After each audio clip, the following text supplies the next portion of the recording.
idée d'une transition, elle heurte une vision en réalité fixiste du monde. Et quand on a dit fixisme, là, on est tout de suite dans un registre de pensée qui va placer en tout cas dans un registre de vocabulaire qui va placer mon propos. Moi, en tant que biologiste, je suis évolutionniste. C'est-à-dire que je pense que le monde est le produit d'une évolution, et il est en train d'évoluer, et il est le début de la suite de l'histoire qui ne sera pas exactement pareil. Donc la transition est pour moi consubstantielle au vivant. J'en fais même une définition du vivant, hein. Mais l'idée c'est que la transition est perpétuelle. Pourquoi ? Parce que le milieu change. Alors, quand on dit le milieu change, évidemment, les conditions climatiques, par exemple, ne changent pas si vite que ça. Mais ce qui change, c'est les autres autour. Parce que dès lors qu'un organisme évolue, tous ceux avec lesquels il est en interaction vont évoluer aussi. Donc, il y a quelque chose qui fait que le vivant a une espèce de... On en parle des fois d'autopoïèse, mais là c'est à un autre niveau. Il génère l'évolution parce que dès qu'il y en a un qui bouge, c'est un petit peu comme dans une toile d'araignée, quand ça bouge à un endroit, ça bouge dans les autres endroits, ça oblige les autres d'évoluer. Alors je vais prendre deux exemples d'évolution.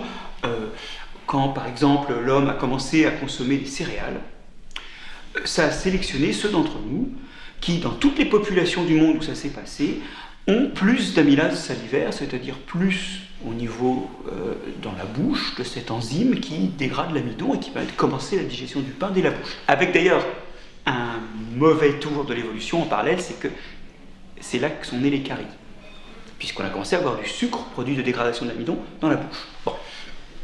Donc voilà un moment où on voit très bien le rapprochement de deux espèces vivantes va créer une pression de sélection de l'une sur l'autre. Et là, c'est pas l'homme qui sélectionne les céréales. Bien sûr, ça s'est passé. Mais j'aime bien cet exemple parce qu'il montre que les céréales nous ont sélectionnés. Voilà. Un deuxième exemple d'évolution qui m'intéresse parce que lui, il est culturel, c'est qu'on voit très bien qu'aujourd'hui, avec un virus, on est obligé de changer nos habitudes de vie. Peut-être demain, on aura un vaccin. Mais en tout cas, on est obligé de changer, quitte à ce que ce soit par le biais d'un vaccin ou par le biais de l'utilisation d'un masque. On est obligé de changer, et de ce point de vue-là, l'évolution culturelle n'est pour moi qu'une forme d'évolution biologique. Je n'entends pas par là aucun réductionnisme. Je ne suis pas en train de dire qu'il n'y a que les biologistes qui vont pouvoir parler d'évolution culturelle. Il y a besoin de spécialistes, comme il y a des spécialistes de l'évolution des végétaux ou de l'évolution des bactéries.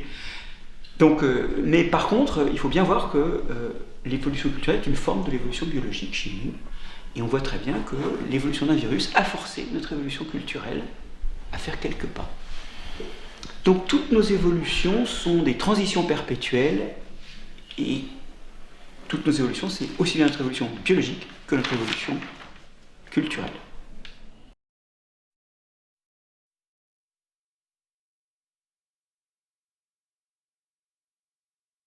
Très souvent, ces dernières années, on a vu émerger le concept d'holobionte. Vous savez, l'holobionte, c'est l'idée que les organismes abritent des microbes.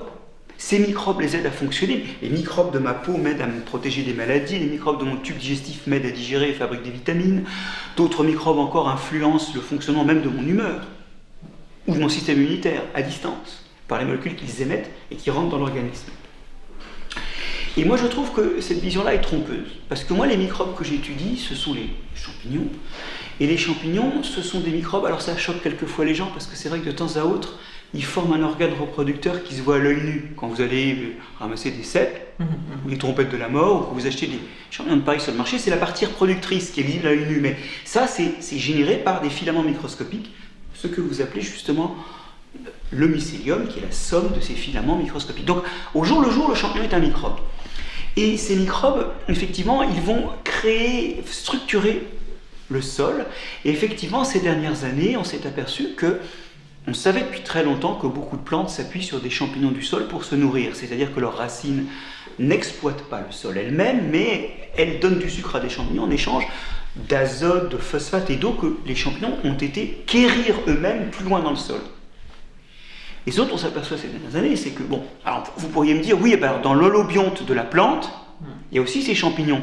Mais c'est plus compliqué, parce que ces champignons, si vous voyez l'entrelac, il suffit d'avoir jardiné un petit peu pour voir l'entrelac des racines.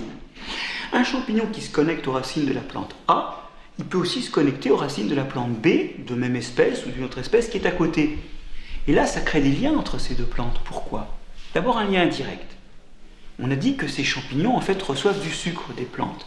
Si la plante A donne peu de sucre, mais reçoit beaucoup de sels minéraux parce que le sucre est donné par la plante B, eh bien c'est comme si B avait aidé A. C'est une entraide indirecte. Mais il y a des fois des entraides directes. Mon équipe de recherche travaille sur des plantes de forêt qui sont des toutes petites plantes, qui ont donc perdu la course vers la lumière, puisqu'elles sont en forêt sous des arbres. Et en fait, elles se développent très bien, simplement parce qu'elles récupèrent le sucre des arbres par le biais des champignons. Donc là, c'est une entraide directe. C'est-à-dire que le champignon commun sert à faire passer l'alimentation de celle qui a gagné la compétition dans la lumière vers celle qui la parasite en quelque sorte et qui est restée à terre, qui peut faire la photosynthèse des fois, mais pas beaucoup parce qu'il n'y a pas de lumière, voire même des fois, qui est devenue complètement sans chlorophylle et non photosynthétique. Alors quand vous avez des réseaux comme ça, parce que, attention, une plante est associée à plusieurs dizaines de champignons, qui eux-mêmes sont associés à plusieurs dizaines de plantes. Il est où l'holobionte? Elle est où la clôture opérationnelle? Et vous obtenez une prise en réseau de tout le peuplement végétal, ça c'est notre vision phytocentrique, mais aussi dessous, une prise en bloc de tous les mycéliums entre eux, puisqu'ils sont connectés par des plantes. Où s'arrête l'individu? Où peut-on faire une clôture opérationnelle? Évidemment, plus la connexion est indirecte, moins l'effet sera grand. Et vous voyez que cette vision de l'holobionte, en disant « Ah oui, il faut étendre l'organisme à ces microbes », c'est une approximation d'ordre 1 de choses qui sont des réseaux. Et maintenant, faisons un pas en arrière. Faisons notre marché. Vous le voyez, le réseau? Vous ne le voyez pas physiquement, parce que vous ne vivez pas avec un lapin, une huître, une carotte, des radis, un ananas. Mais il existe ce réseau, vous en dépendez. Il y a aussi tous ces réseaux virtuels, parce que vous allez me dire que mon histoire de champignons, c'est une jolie histoire forestière. Non mais vous-même, vous êtes pris dans des réseaux. Que sont d'ailleurs ces plantes? Comment pourraient-elles produire des fruits, par exemple, et des graines, s'il n'y avait pas des insectes? En fait, nous sommes pris, nous-mêmes, même si physiquement ça ne se voit pas, parce que moi, bah, regardez, je suis une entité indépendante à l'œil, mais techniquement, je suis pris dans des réseaux. Et c'est ça que mon équipe de recherche essaie de faire valoir au niveau des champignons et des plantes, c'est cette prise en bloc qui fait que rechercher des unités autonomes, ça ne marche pas, parce que tout est dépendance et tout est lien. Et là, vous imaginez que s'il y en a un qui commence à bouger évolutivement, les autres sont condamnés à la transition aussi, puisque tout est lié. Enfin, tout est lié. Beaucoup de choses sont liées.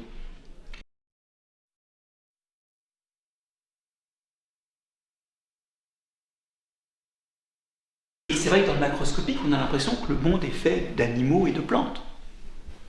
Plus une ou deux algues peut-être, et un ou deux champignons, mais on a beaucoup de mal en fait à voir cette patte microbienne dont je parle dans mon livre Jamais seul, cette patte microbienne qui fait que le monde en fait, il est fait de quelques gros organismes qui flottent sur un monde de microbes, et cette flottaison, c'est une flottaison faite d'interactions positives ou négatives. Les négatives, on les connaît depuis le 19e, les positives, c'est la fabuleuse perspective qu'a ouvert la recherche de la fin du XXe siècle, que ces microbes ils sont aussi là pour le meilleur.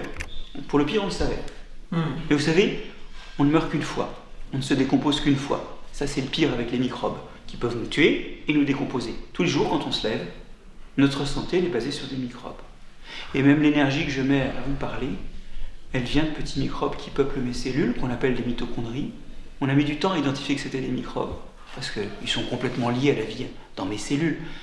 Et c'est ces mitochondries qui transforment le sucre et l'oxygène que je respire en énergie.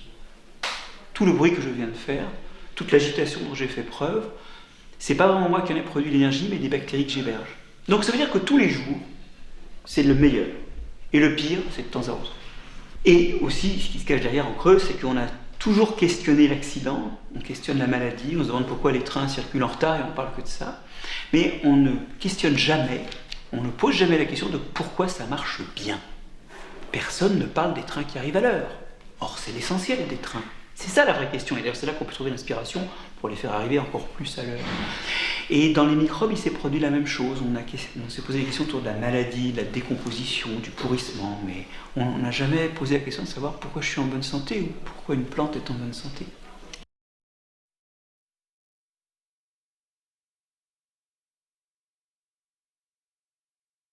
en fait, le Covid est peut-être une bonne occasion dans les questionnements et dans les récits suivants, de remettre un petit peu de lien à la nature dans la vie, l'avenir et la vision d'elle-même de nos sociétés. Parce que clairement, là, on a vu ce que pouvait un organisme. Alors je l'appelle organisme, certains me reprendraient, mais pour moi c'est vivant, un virus. Et ça, c'est une caractéristique du microbien en général. Petit par la taille, mais grand par les effets. Dans une conversation séparée tout à l'heure, on évoquait ces microbes à peine visibles à l'œil nu dans l'eau, dont les cadavres calcaires finissent par faire des roches. Ces roches, pour les millioles, qui sont des petits animaux, petites amies marines, les millioles, c'est tous les monuments de Paris, c'est les calcaires à millioles de Paris. Les petites algues unicellulaires comme les coccolithophoridés, c'est la craie, donc les falaises des Trottars. Et ça, c'est le côté piège finalement du vivant, c'est qu'il est essentiellement petit, mais nous n'en voyons que le plus grand. D'ailleurs, voilà, les gens pensent naïvement qu'il y a le monde animal, le monde végétal et le monde minéral. Eh bien, dans mes cours, quand je présente la classification du monde vivant, le groupe des animaux ou le groupe des plantes, qui sont effectivement des groupes qui existent en biologie, représente peut-être le centième des groupes que j'ai à présenter, mais qui tous ne parlent pas au grand public. Néanmoins, ils ont fait les falaises des Trottars, ils ont fait les monuments de Paris, d'autres font l'énergie de mes cellules, d'autres encore aident des plantes à se nourrir, et puis certains font notre choucroute et notre vin. En fait, on avait reconnu qu'ils existaient avant de les connaître, puisque ces usages-là sont antérieurs. Ça va même jusque-là, je veux dire, ces groupes sont tellement importants qu'on les a utilisés avant de les connaître. Toutes les fermentations alimentaires en attestent.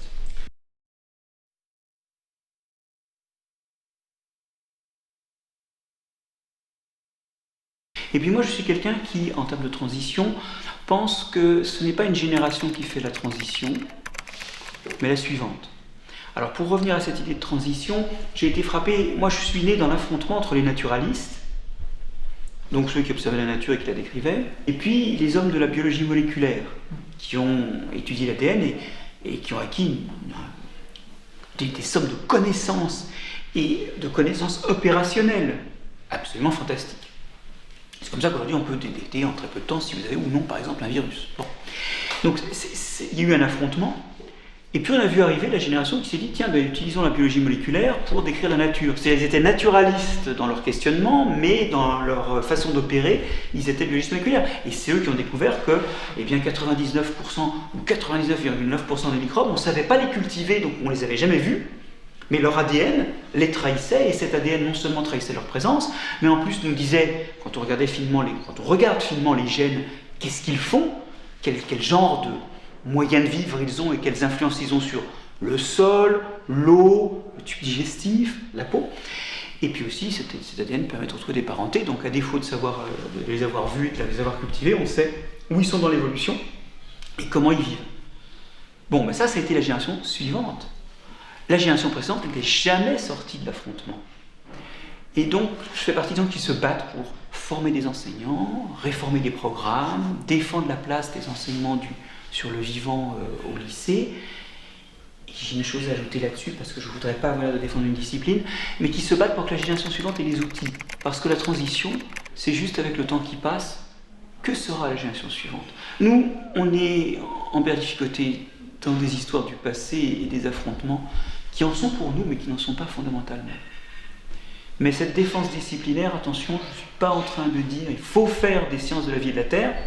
Je suis en train de dire il faut des sciences de la vie et de la terre parmi d'autres disciplines, et de préférence que chaque objet qui est au programme de l'une des disciplines soit en même temps au programme d'une autre discipline, afin d'arriver enfin à jeter des regards croisés et pas conflictuels sur les objets. Et l'histoire nous offre plein de moments où on a des choses à dire en biologiste ou en évolutionniste.